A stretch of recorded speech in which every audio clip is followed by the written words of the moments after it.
hari ini, Ibu Bapak Haji Jumanto SHMA, alhamdulillah sering memberi tausiah bersama kita subuh-subuh Sabtu keliling terus.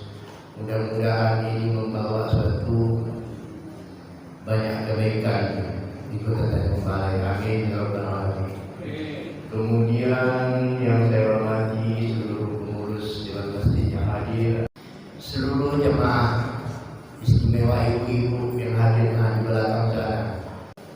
Baik bapak-bapak, jemaah sekalian. Alhamdulillah pagi ini kita salat subuh berjamaah. Ibu-ibu, kita sedikit bicara tentang puasa kita. Hidup kita ini, apakah kita berpuasa terhadap hidup kita? Apa juga ini kali ini? Apakah kita ini bebas menentukan nasib kita? Ini tidak bisa balik dua benda. Ya. Satu pendapat Qadariyah.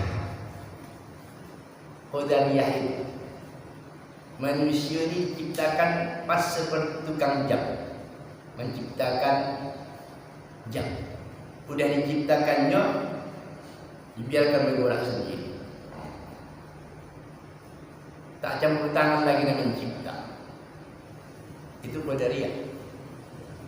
Tak campur tangan lagi mencipta. Dia ciptakan Allah Hawa ni, anda hatinya, anda baik, anda buruk, anda elok, anda jalan surga, anda jalan neraka, terserah, pilihlah masing-masing. Itu Qadariyah. Ada aliran, tadi saya bilang dua ya, sebenarnya tiga. Ada aliran yang kedua, Jabariyah. Jabariyah. Jabariyah ini jabar artinya terpaksa. Terpaksa. Apa saja yang awak lakukan di dunia ini dipaksa Tuhan. Sampai berjalan awak pun Tuhan yang menggerakkan. Ya, aku angkat tanganku ini Tuhan yang mengangkat. Aku bercakap ini Allah yang menggerakkan bibirku. Bernapas sunahku Allah yang bikin atur nafas. Apalagi makan minum, berbuat baik aku Allah menggerakkan. Berbuat jahat pun aku Allah yang menggerakkan. Ini Jabariyah. Jabariyah. Manusia ini pas macam buaya. Aku betul dalam. Belok ke kiri, belok ke kanan, macam dalam. Itu Jabariyah. Kedua-dua aliran ini Qadariyah, bebas sebebas-bebasnya, tak campur tangan Tuhan lagi. Yang kedua Jabariyah, sedikit pun tak ada kebebasan, semua dipaksa mengikut kehendak Allah. Dua-dua aliran ini kan dua-duanya aliran yang sangat kecil di dalam Islam. Bukan begitu aliran kebanyakan di dalam Islam. Istilahnya apa? Bukan begitu yang diajarkan oleh Rasulullah. Itu tadi lahir dari penafsiran ayat-ayat yang hanya tentang kebebasan saja, ayat hanya tentang keterpaksaan. Jadi sebenarnya mana yang dipakai oleh umat Islam yang paling banyak? Yang dipakai oleh umat Islam, istilahnya yang paling banyak itu di dalam agama namanya adalah dipakai oleh ahli sunnah wal jamaah. Yang dipakai oleh ahli sunnah wal jamaah ialah aliran bahwa manusia itu diciptakan Allah semau-maunya Allah. Itu satu. Dan Allah berkuasa atas diri kita ini semaunya Allah. Tak ada bisa membatasi. Kalau ada bisa membatasi, pikirannya lebih membatasi. Kuasa Allah itu tidak terbatas. Itu satu. Tapi ada juga. Tapi Allah juga mengkasih kepada kita kebebasan, sedikit kebebasan. Apa itu kebebasan yang dikasihnya itu? Itu pun hanya sedikit. Apa? Kebebasan berkehendak. Apalagi kebebasan sedikit bertenaga, berkuasa. Dengan pemberiannya inilah kita hidup, dan pemberiannya inilah yang sedikit ini yang akan kita pertanggungjawabkan. Tak mungkin kita mempertanggungjawabkan kalau kita tak bebas, ya kan? Inilah yang kita pertanggungjawabkan. Ku kasih kamu kehendak, kamu gunakan tidak kehendak kamu itu, ya. Kamu wahadainahu najdain di dalam Al-Quran. Kami beri kamu petunjuk dua jalan, jalan kanan, jalan kiri, jalan elok, jalan tak elok. Wahadainahu najdain. Apa kehendak kamu? Dikasih Allah, tunjukkan Allah. Allah menunjukkan itu melalui Al-Quran. Makanya Al-Quran itu hudan, petunjuk. Siapa mau ikut, ganjarannya adalah jadi orang takwa, jadi orang yang mendapat rahmat kasih Allah, sayang Allah, dan di akhir nanti disediakannya balasan yang lebih nikmat, namanya surga Jannatul Na'im. Tapi siapa yang engkar, kemampuan buruknya dikasih, ingat, kamu itulah jalan orang yang kafir, kafir nikmat, kafir akidah, ya. Dan kamu akan disediakan neraka. Wahadainahu najdain. Dikasih Allah kita kehendak, sedikit kehendak. Tapi mengapa digunakan kehendak itu tak pada tempatnya? Nah, kehendak ini dikasih Allah di dalam diri kita. Dikasihnya lagi dua pertimbangan. Apa pertimbangannya? Pertama, dikasihnya akal. Akal. Manusia ni kalau tak berfungsi akal, pas macam nak kita sembelih tiap berkurban, pas macam ayam, pas macam binatang lain. Beda kita dengan binatang, hanya punya akal. Makanya orang yang membunuh akal berarti menjadikan dirinya manusia menjadi hewan, berdosa besar. Orang yang membunuh akal itu tadi pakai dapat wakaf. Siapa yang membunuh akal itu? Ya, minuman keras, narkoba, elok akal awak dibikin jadi teler. Dosa besar, mati dalam keadaan seperti itu berarti mati dalam keadaan durhaka kepada Allah. Nah, jadi diberinya kita akal. Satu lagi, Allah memberi kita untuk menimbang hidup ini hati. Hati. Ya, hati ini kalau bersih, bersihlah seluruh jasad. Kalau hati ini kotor, maka kotorlah seluruh jasad ini di bawah. Bersihkan hati. Banyak itu kadang-kadang menurut akal cocok. Apa ini? Kalau diambil ini 10%, tak ada yang tahu. Aman ini sudah bertanggung jawab begitu, beres akal. Tapi hati kucingnya sebetulnya mana? Aduh, anak istri kultivasi makan begini, cuma enak juga. Hati kucing itu ada itu. Jadi jangan ditolak hati kucing. Tak sudah jual dibawa uang begini ke rumah. Nah, ada kan? Dikasih Allah pertimbangan akal, hati. Akal ini kalah ini, hati ini lebih tinggi. Namanya mu'adi. Wa ja'ala lakumus sam'a wal absar wal fu'ada. Kujadikan kepada kamu mata, telinga, dan hati nurani. Jadi Bapak jemaah sekalian, oleh karena itulah dalam hidup kita ini, yang sedikit pemberian Allah ini, siapa kita yang pandai menggunakannya tepat sesuai petunjuk Al-Quran, maka dialah yang berbahagia. Itulah.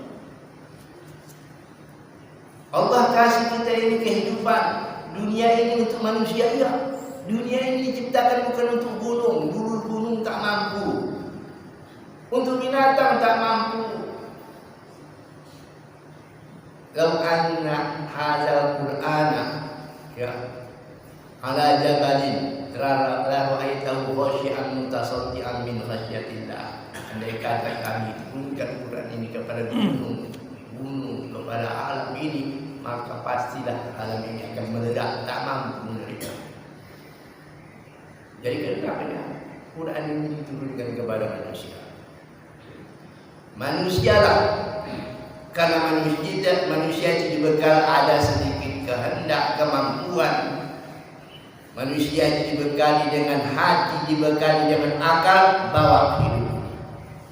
Petunjuk sudah ada. Wahai namun najdi, ya akan beri kamu dua jalan, jalan baik dan jalan buruk. Jadi manusia itu menurut ahli sunnah wal jamaah bebas, tapi bebasnya itu terbatas. Bebas pemberian Allah. Makanya cari rezeki, Allah sudah ukurkan rezeki kepada kita. Kemampuan kita mengejarnya. Allah sudah tetapkan rezeki kepada kita sebagai seorang petani. Tapi petani yang macam mana? Kalau malas-malas, dapatlah petani tiap bulan, tiap panen cuma pas-pas makan. Tapi kalau petaninya rajin, pintar mengolah, mungkin jadi petani hebat. Nah itu kita ditetapkan oleh Allah jadi nelayan, tapi nelayan yang macam mana? Kita ditetapkan oleh Allah jadi pegawai yang macam mana? Terbentang bagi kita keluasan untuk berikhtiar. Makanya di dalam menafsirkan qada dan qadar itu rukun Islam, ya. Percaya kepada qada dan qadar pada rukun Islam. Qada itu apa? Qada itu keputusan Allah yang sudah diputuskan dulu di lauhul mahfuz sebelum kita lahir. Berapa umur kita, siapa jodoh kita, di mananya kita mati, di mananya kita hidup, diputuskan. Tapi Allah juga kasih kepada kita qadar. Qadar itu kemampuan untuk berusaha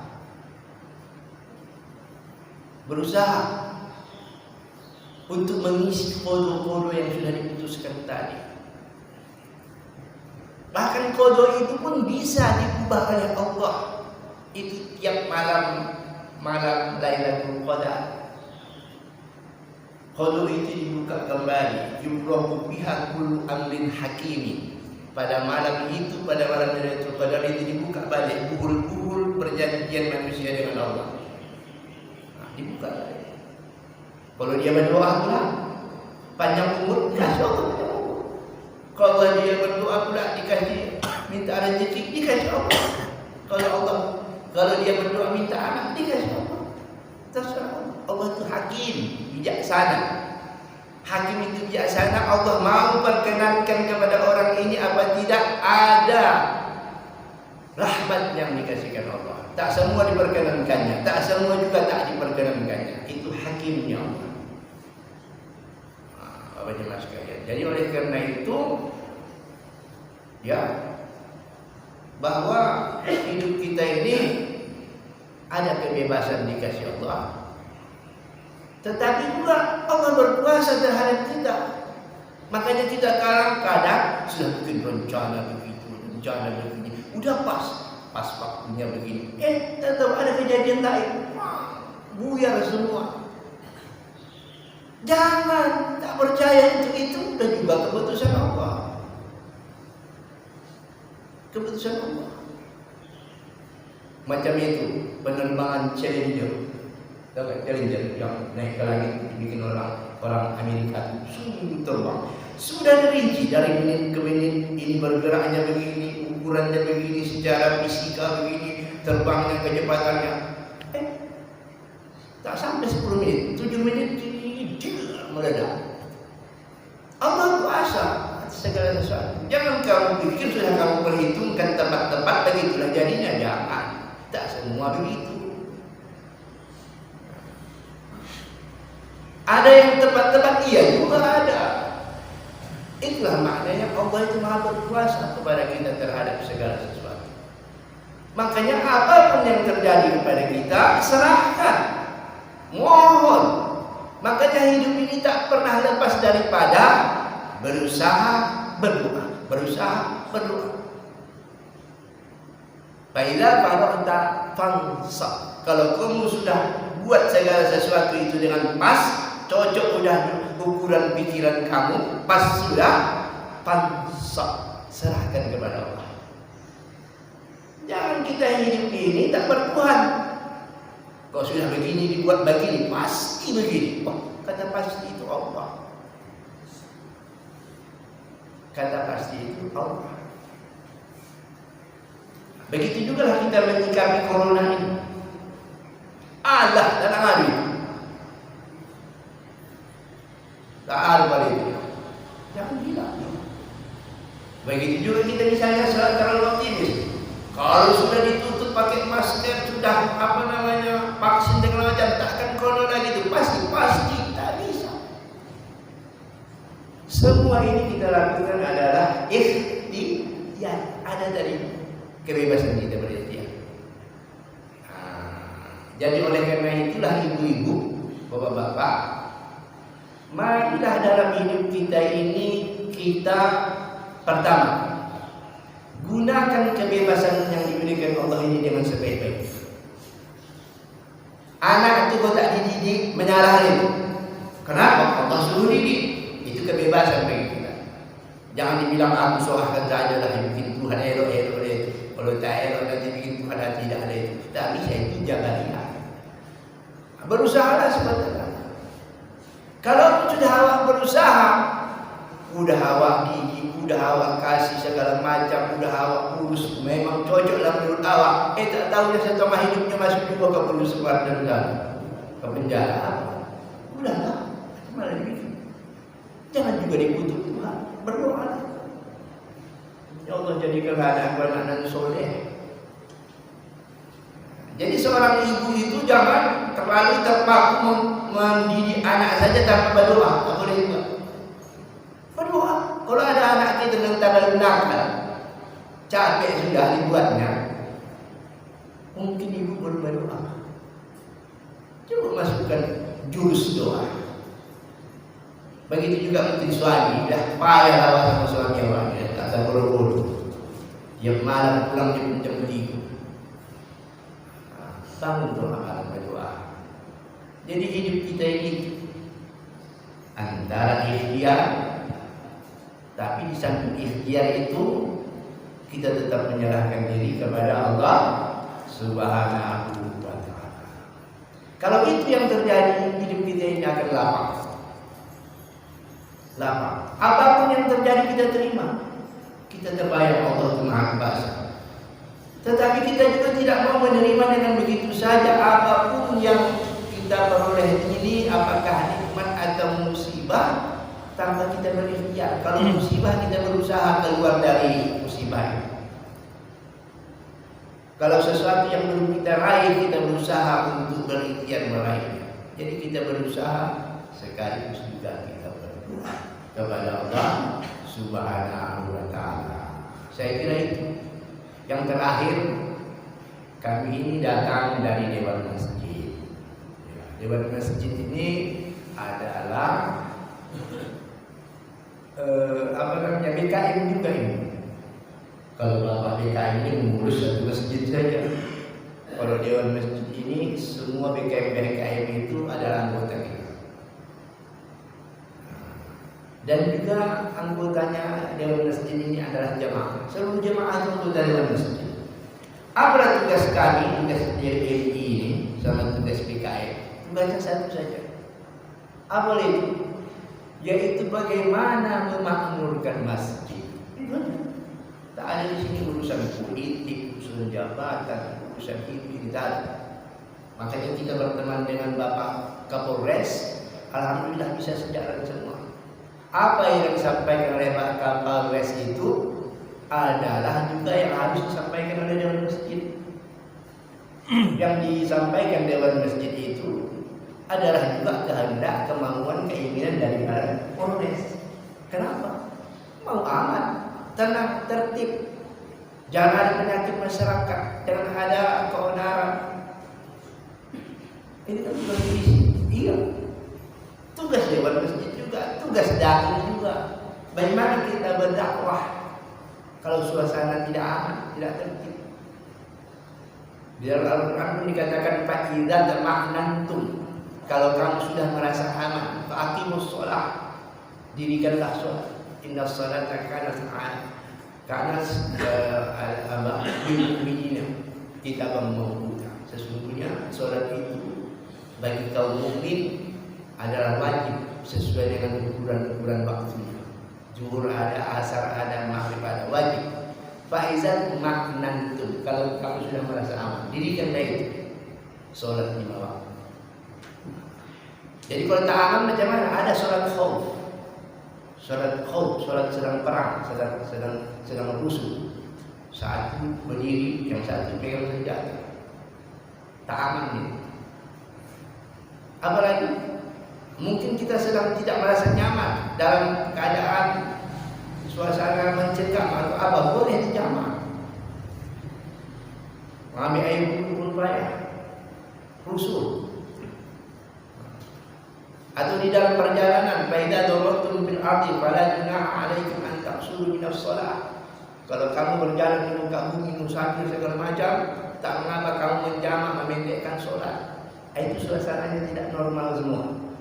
Tapi kalau fa'idat maknantum, kalau kamu sudah dalam keadaan tenang, aman, fa'aqimus shalah, maka dirikan salat. Inna sholata kanat 'alal mu'minina kitaban mawquta. Sesungguhnya salat itu wajib dengan waktu-waktu tertentu. 5 kali sehari semalam.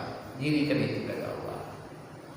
Jadi tugas mengamankan ini Islami, harus kita dukung. Jangan kita bilang akhirnya tugas Pak Polisi aja, kumpul orang berjudi di situ. Pak, sekian, berdiri banyak. Dilarang rumah, atau tidak mengusir? Salah. Kok larang rumah itu hak awak? Pergi kamu dari sini. Atau tidak kamu panggil polisi? Apabila kita namanya saling bekerja. Ini tidak nampak awak di zaman awak. Bertransaksi orang tua sebentar sudah sampai ke tangan simbolan narkoba, kunci sebegitu lah. Bilangan rumah awak, tak mau penjara malah. Aku kok di dalam rumah pulau tak. Tapi itu tidak bisa kulakukan di dalam rumah orang, tak bisa buat. Macam mana lah? Marah pula jadi. Di beranda rumah awak, di tanah awak diam, salah awak. Itulah cara kita saling bekerja sama. Kalau Pak Polisi tadi sudah mengaku, tak mampu kami dengan kami tadi. Tak mampu kami. 90% pengisi penjara di narkoba itu. Kami sudah pernah ke situ. Solat di situ, ramai. Apa kata penjara? Tak semua nih Pak. Hanya sebahagian ini dipanggil-panggil. Kok semua Pak 1.440 sekian lebih, hampir 1.200 orang. Padahal kapasitasnya cuma 600. Sudah 1.200. Ada yang duduk saja sampai pagi. Boleh bayar. Macam mana begitu? Bukan dia tambah bagus, tambah stres. Putih banyak orang kampung. Semua. Bingung kamu masuk kamar. Rupanya perkara narkoba. Jangan masuk ke situ. Susah. Jadi oleh karena itu tugas Pak Polisi tadi, tugas kita semua, tugas Dewan Masjid, tugas PKM. PKM itu pun boleh banyak pinjam di situ. Aku yang PKM di sini Pak, tak kamu hargoi. Memang dah parah. Teluk Nibung, Sinemor, 20, saya mula pakar narkoba ini. Betul. Tak gitu aku ini. Jadi inilah. Jadi Dewan Masjid ini bagaimana memakmurkan masjid. Ya maka lil musyrikin ya'muru masjid. Tak mungkinlah orang musyrik memakmurkan masjid. Innama ya'muru masajidallahi man amana billahi wal yawmil akhir wa aqamas salata. Orang yang memakmurkan masjid itu adalah beriman kepada Allah, beriman kepada hari akhir, dan mendirikan sholat. Walam yakhsha illallah ta'ala, yang ditakutinya kecuali kepada Allah. Fa'asa la yakun minal muhtadin. Semoga inilah orang-orang yang dapat. Mari kita makmurkan masjid. Ya, alhamdulillah ini manusia terlihat cukup besar, cukup indah. Ini semua berwakaf di sini. Siapa yang berwakaf di sini ini mengalir terus pahala. Walaupun tak ikut dia sholat di sini sudah meninggal, kuburannya itu dapat pahala. Siapa maha pahala? Ibu kuburan sholat di sana, bapak kuburan sholat di sana. Dia pernah berwakaf semen, mengalir ke dia. Itu namanya sedekah jariyah. Jariyah itu mengalir. Kalau sedekah nasi bungkus, sedekah itu yang pahala nasi bungkus. Tapi sekali itu saja. Sedekah lagi nasi bungkus baru catat lagi. Tapi kalau namanya sedekah wakaf mengalir. Ada orang sini baca Quran, sujud kurang di sana, mengalir. Ada di sini orang tahajud, ada di sini orang mengaji, ada orang di sini zikir, macam kita zikir, taklim ini zikir, mengalir ke sana. Itu sedekah jariyah. Maka banyakkanlah wakaf dalam hidup ini. Udah anak soleh ada, baru lumayan mendoakan. Udah yang tak mau pun tak ada, ilmu bermanfaat tak pernah ada, misalnya. Apa yang bisa? Harta awak. Wakaf boleh dua macam. Boleh dengan benda, antarkan semen batu. Boleh juga dengan ucapan tapi dibilangkan benda nama tak diberi. Ini yo semen sudah kuburi di sana 10 sak. Nah, ini yang suratnya. Atau ini bitnya nak berikan ke semen. Itu wakaf. Tapi kalau masuk saja ke tabung, itu namanya infak. Infak ini boleh BKM menggunakan untuk apa saja, semuanya untuk kemakmuran masjid. Untuk kemakmuran masjid boleh bikin buli wayang, boleh itu, boleh juga untuk membeli entah apa-apa. Asal jangan dibawa rekreasi ke Parapat. Nah, juga tak cocok. Tapi kalau untuk siap di sini misalnya, tiap Jumat tertentu dibikin sholat subuh berjamaah, sekaligus sarapan rame-rame, diundang kiri kanan ini, dari tabung boleh. Ada pula uang tabung tak boleh membayar guru. Siapa bilang? Boleh. Uang tabung itu ke putusan BKM menggunakan. Nah, dan BKM tak usah bangga. Tabungan kita 40 juta. Tak bangga, tahun boleh ngapain. Kenapa? Bisa-bisa berdosa. Tak digunakan.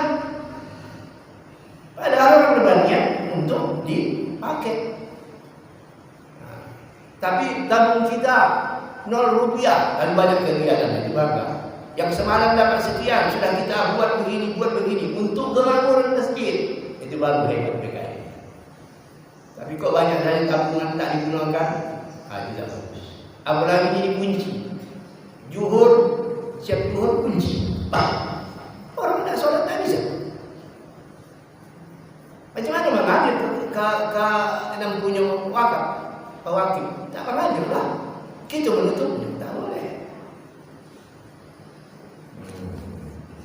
Jadi demikianlah yang dapat saya sampaikan. Mari kita makmurkan masjid bersama-sama. Silakan dengan membuat kegiatan apapun, asal masjid ini ramai. Jadi pusat kegiatan masyarakat di sini. Itulah berarti masjidnya makmur. Memang memakmurkan masjid itu membangunnya sudah selesai. Mengurus administrasinya, pengurusnya dibuat pengurus yang baru yang bagus. Jangan seumur hidup itu saja, kecuali memang sepakat mengangkat dia dalam pengurusnya. Tapi juga ibadahnya. Ibadahnya itu harus makmur.